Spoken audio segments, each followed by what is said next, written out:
Tambala na! At eto na sila, ang nag-iisang masugid na tagahanga ni Nicole Yala, Chris Chuper! Kasama ang nag-iisang die-hard fan ni Chris Chuper, Nicole Yala!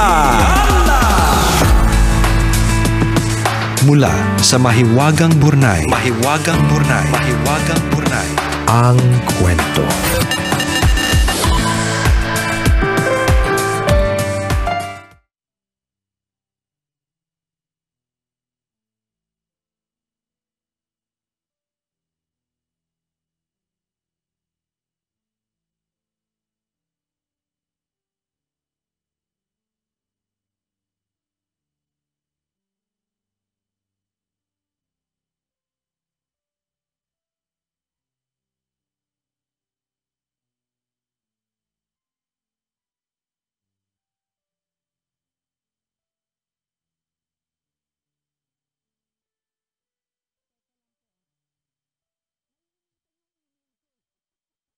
Ayaw niya bumukas ayaw niya makisama. Nagmama-attitude po yung Burnay ngayon. May attitude problem. Sabi niya, ano ba yan? Ang init-init naman sa Metro Manila. Kaya nga O, eto na.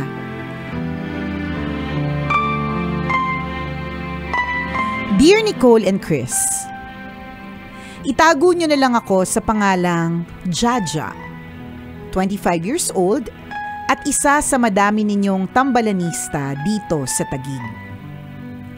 Sumulat ako kasi kailangan ko ng payo ninyo.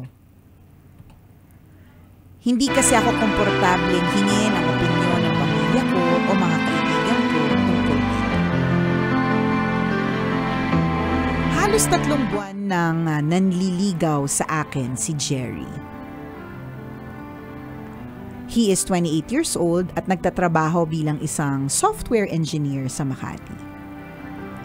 Gusto ko naman si Jerry. Husband material, he is stable and taliwas sa mga nakarelasyon ko dati na immature. May itsura. Madalas talaga tinitingnan ko lang siya. Ang sarap niya kasing pagmasdan. Minsan, hindi pa din ako makapaniwala na sa dinami-dami ng mga babae, ako ang napili niyang ligawan. Mabait din si Jerry. Yung bait na hindi pakitang tao lang. Nakikita ko kung paano niya tratuhin yung mga waiters, parking attendants at guards. Mabait at marespeto si Jerry sa mga tao sa paligid niya, anuman ang estado nila sa buhay. Ramdam ko din na gustong-gusto ko ni Jerry. Kahit gaano siya kabisi sa trabaho, palagi siyang naglalaan ng oras sa akin. Lagi niyang pinaparamdam na importante ako sa buhay niya.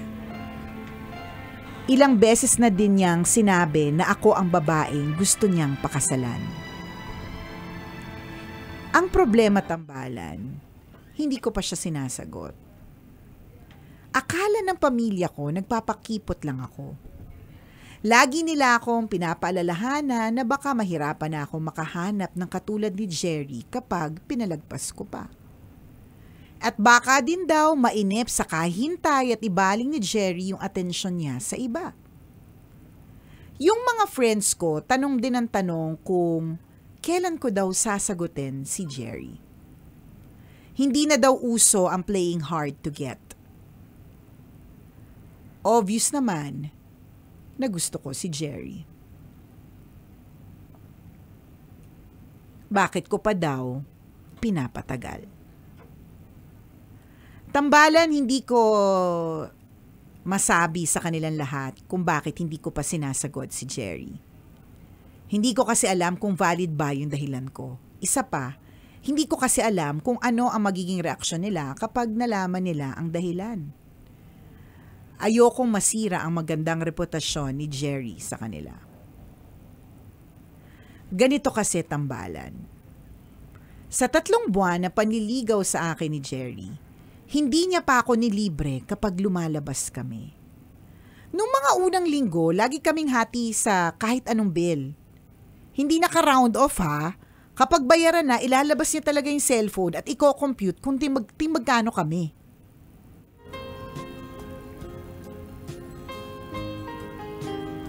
Nagbabayad ako up to the last centavo. Kahit sa tip sa restaurant, hati kami. Ang mas malala, lately, napapadalas na ako na ang nagbabayad ng lahat kapag lumalabas kami. Hindi niya na ako hinahatian. Parang mali talaga kasi nanliligaw pa lang siya. Tambalan nararamdaman ko na may mali talaga. Kayo ba? Ano ba ang tingin ninyo? Sasagutin ko pa ba o ile-let go ko na? Parang wala kasi sa bokabularyo ko na buhayin siya eh. Basta maging ganun ang setup. Baka maging ganun ang setup pag tumagal pa. Salamat sa inyong payo. Ang inyong tambalanista, Jaja.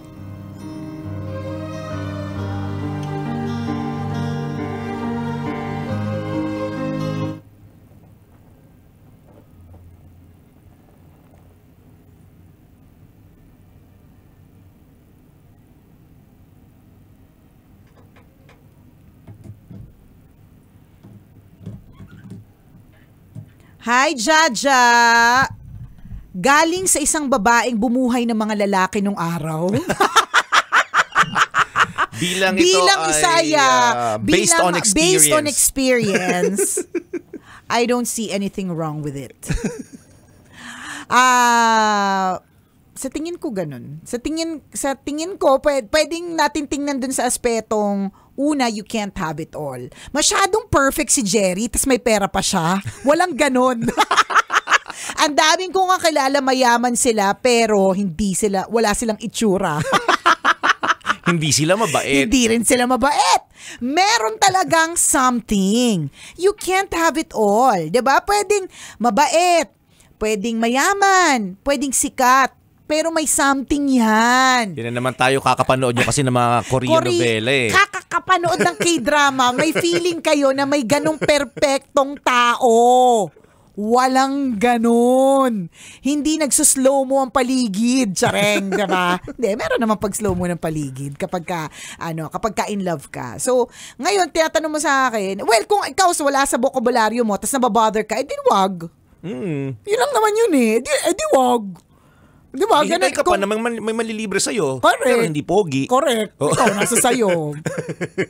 Ililibre ka lagi pero may ugali. Oo. Wala na nga itsura, may ugali pa, di ba? Oo, pero libre ka lagi. Pero never kang gumasos maski isang kusing. Oo, hindi up siya to the last centavo. Correct, walang ganung bokabularyo sa kanya. Pero may amoy yung kilikili. Pero maasim. Kasi nga you can't have it all, 'di ba? Yun lang 'yun. Ngayon kapag ang issue mo talaga is parang may feeling ka na, naku, baka mamihasa, in the future ako na talaga. Kung hindi ka komportable sa ganung klaseng setup, di wag. Ganun lang talaga 'yon. But then again, gusto lang namin talaga sabihin sa Jaja na walang perpektong tao. Totoo 'Di ba? yun. So lahat merong kakulangan. Lahat may sabit. Lahat tayo may sabit. Lahat tayo parang okay na may something. Hindi lang halata dun sa iba. 'Di ba? Kasi hindi halata kasi masyado silang parang ang bait-bait na lalaki, ganun. Pero may something. Meron yan. Imposibleng wala. May ugali yun. Oo, ganun. So, ikaw, kung di ka komportable dun sa walang pera, edi wag. Nasa sayo yan eh. Ang paniniwala mo, mas mahalaga yung una pa lang provider na, 'di ba? Yun yung hanap mo sa lalaki. Dead man na tayo sa lahat ng mga quality si Jerry. Ano pang mga ba't mo pa binild up? kung at the end of it, correct. Kung at the end of it all, 'di ba? Binild up mo kung at the end of it all hindi mo naman pala type yung gano'n na hindi kaya mag-provide, 'di ba? Ako kung pwede ko ring isipin sa ganitong aspeto, Jaja na nagpa-practice na din kayo kasi kung kayo eventually in the future, hatian naman talaga pag mag-asawa na. Yes, 'Di ba? May paghahati naman talaga. Pag mag-asawa na, may mga times talaga na babae lang yung kumikita, lalaki lang yung kumikita. 'Di ba? Yung mga ganun, practice na 'to. 'Di ba?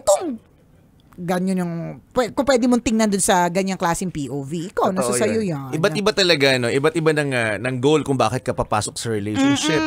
Iba't iba ng perspective sa paghahanap ng kanilang magiging partner, ng kanilang magiging boyfriend, girlfriend, correct, or mapapangasawa. So the answer to your question is depende. Tama yung sinabi ni partner, kung malaking weight sa'yo ang pagkakaroon ng isang partner na nanlilibre or hindi ka pagagastusin, malaking weight, for example, 70% kaagad, yun yung tinitingnan mo, the rest is 30%. Then this is not the right person for you. Correct. Diba? Alam mo na yung sagot. Alam mo na ang sagot. Matatansya mo yun. Depende nga, iba-iba. So may mga tao kasi... At hindi ka namin i-judge doon na kumuha kang pera. Walang kasi judgment. Yun yung goal mo eh. Correct. Gusto mo komportable yung life. Yes. Kaya ka papasok sa isang relationship kasi gusto mo maramdaman na hindi ka gumagastos. Walang judgment doon. Totoo yan. Kasi may mga kakilala kami na ang goal nila kung bakit nila pumasok sa isang relationship ay magkaroon ng mas healthy na sex life. May ganun din kasi. Correct. Diba? Okay lang kahit mahirap yung mapangasawa ko. Basta ang importante napapaligaya niya ako. Diba? May ganun ng intensyon. Yung iba naman na gusto ng partner in life. Correct. Diba? Companion, a friend, kahit walang pera, kahit hindi ka pogi, kahit hindi ka magandang, importante magkaibigan tayo. Correct. Diba? Magjowa tayo, mag-asawa ko, and we treat each other as friends. May mga iba naman na they enter into a relationship kasi gusto nila trophy girlfriend, trophy wife, or trophy husband. Correct. Ang pakakasalan ko yung mga tipong pa-CEO. Pag pinakilala ko sa mga kaibigan ko, CEO yung asawa ko. Ganyan. Diba? No judgment. Yung gusto mo Correct. Diba? Pangmalakas ang jowa. Diba? May titulo sa lipunan. Kinikilala. Diba? Mayaman na pinagpipitaganan. Correct. May mga iba na ang gusto lang jowain yung para bigyan sila ng magandang lahi ng mga anak. Kaya ang papakasalan nila yung may itsura lang o di naman kaya may lahi. Diba? So, yun. So, ang tanong namin, babalik sa'yo, Judge. Ano bang dahilan kung bakit gusto mo? Kung gusto mong pumasok sa isang relationship. And alam mo, sa totoo lang din, kaya siguro natataranta to si Jaja sa puso't isip niya. Kasi nanliligaw pa lang tapos pinagagastos ka na. Bakit ganon? Diba? Dapat best foot forward. Diba? At least alam mo na. Nauna-una na din. Diba? Nakita mo na kaagad, hindi pa man kayo. Okay, ganito pala siya. Ngayon, again, ulitin namin, kung di ka comfortable sa ganon, edi wag. Totoo. Ikaw, nasa iyo na ang sagot. Pero yung totoo yun, i-highlight lang natin na pagpasok sa isang relationship, kapag mahal mo kasi ang isang tao, nadi-disregard na yung mga imperfections niya. Totoo. Although ang hirap i-disregard, lalong-lalo na kung halimbawa talagang nakatiwangwang yung imperfection niya, di ba? Hindi, ibig sabihin yung parang, ang kunyari, nega siya, o kaya, palamura siya, for example. Kunyari, palamura, o kaya manginginom. Ganun ng more than usual, diba? Mahal mo siya, pero manginginom siya.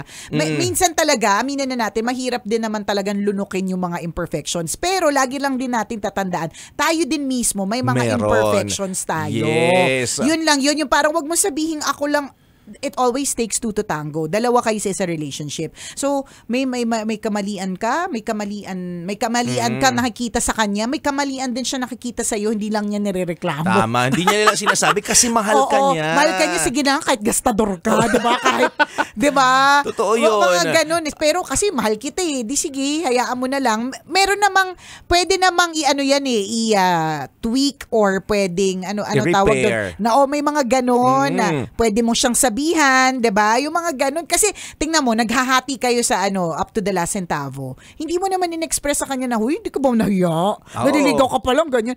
Humati ka din Tapos nakikipagkita ka pa din. Pumayag ka, tapos sa amin mo sinabi. Tsaka hindi lang partner, nakikipagkita ka pa rin. Ang sa akin kasi, kung halimbawa, na-turn off ka the first time, 'di ba? Kasi nga, ano ba 'yun? First date namin, pinagbayad ako. Ganun. Di sana hindi ka na nakapagkita ulit. Bakit pakita ka pa ng pakita? Sinasabi natin. Turo ka ng turo ng kasalanan niya. Ikaw din mismo, may ambag ka dito Maraming ganun Maraming tao, mapababae o mapalalaki na may blaming behavior pagdating sa relationship.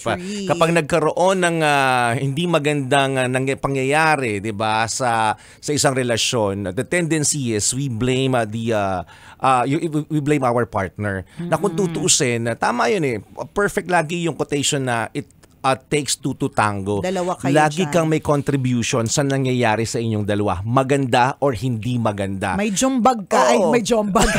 May ambag ka. May pwede Oo, rin, pwede rin makatanggap ka ng jombag. jombag, di ba? Magka-jombagan kayo. Oo, kasi Diba? nagkainisan na. Oo, kasi tama yun eh. Pumayag ka na makipag-date. Alam mo ganun na hindi mo nilinaw yung usapan. O lalabas tayo, manonood tayo ng sine. 'Di ba? Tapos ikaw na yung nagbayad. Nilinaw mo ba yun na pag ikaw magbabayad, sasama ako. Pag ako magbabayad, hindi na natin itutuloy ang date. Di walang Yan. issue. Correct. Di ba? Pumayag ka eh. At saka naka 3 months. Oo. Di ba? Pero So, alam mo, ito okay rin lang dapat yan. ito rin yung dapat mong intindihin yung 3 months na yan. Huwag mong hayaan na isang pagkakamali ng tao that will define the person. 'Di ba? Kung sa tingin mo kuripot siya, huwag mong hayaan na parang ay grabe, pagdating namin pag nag-asawa kami, hindi niya na ako kayang buhayin. Hindi That will naman. define that person. That will not define that person. Kasi iba naman yung magiging after Yes. 3 months, hindi natin alam manalo sa loto yan. Oo. Umangang ka ngayon. ang malay mo makuha ng iba, ako talaga. totoo. Hindi mo masasabi ang buhay. Hindi mo masasabi. Ang dami kong kakilala, partner, hampas lupa dati. Ikaw ka judger. Correct. Meron akong kausap kanina lang, partner. Oo. Sabi niya, hindi ko matanggap. Sabi niya, mas matatalino ako, mas magaling ako, tinuruan Oo. ko pa yung mga kasamahan ko. Anyari. Sila yung natanggap sa Amerika, ako yung naiwan. Kita mo na. May ganun na parang, hindi ko expected. So Oo. yung kuripot na yan, hindi mo isang araw, manalo sa loto yan, o kaya makapangibang bansa, tapos, Totoo yan. o kaya naging caregiver, tapos pinamanahan ng mayaman ng Ay, naku, ng inalagaan mo. inalaga. Oo. Nga ka ngayon. Kamot ulo ka ngayon. Sinayang ko. Yan, ganun. ako. Maraming ganong instances din. Or pwede din naman, it's a test of your patience. Pwede rin may ganon siyang game eh. 'Di ba na parang teka tingnan ko ang pasensya ng ng babaeng ito. Pagbabayarin ko siya. 'Di ba? Pwede Tingnan ko kung ano yung ugali meron siya. Kasi kung nakita mo siya ng hindi maganda, ngayon gusto kanya makitaan ng hindi rin maganda. Alam mo, sa Uy, podcast, malay mo, sa di ba? podcast, i-reveal ko sa inyo yung mga ginastos ko dati. I-podcast Gaano natin. kalaki yung pera na ginastos Hindi niya sa mga naman. lalaki? Hindi naman, pero ibig sabihin, kaya nga, ang umpisa nitong segment na to, di ba? Mula sa isang babaeng ginastosan ng isang lalaki. Oo. Hindi Ginastusan ang mga lalaki. Oo. Hindi lang pala isang. Hindi nang ang mga Oo. lalaki, 'di ba? I don't see anything wrong with it. Kasi nga Oo. again, 'di ba? Iba-iba tayo ng dahilan kung bakit tayo pumapasok sa isang relationship. Correct. O, Depende diba? sa goal mo yan. Yeah, so ganyan. So ang eksena, kabisyo ay importantatious na ikaw ay mag-isip-isip. Oo, tsaka alam mo yung 3 months, Maiksing period. Yan. para sabihin mong hindi pwede, hindi ko gusto itong lalaki. Ayoko na. Kailangan pa bang memorize yan? Basic, bigyan mo ng time. Yes. Diba? Tsaka mukhang ma-sharp si Jerry. Oh. Kailangan pa bang i-memorize yan? Love Radio. Basic!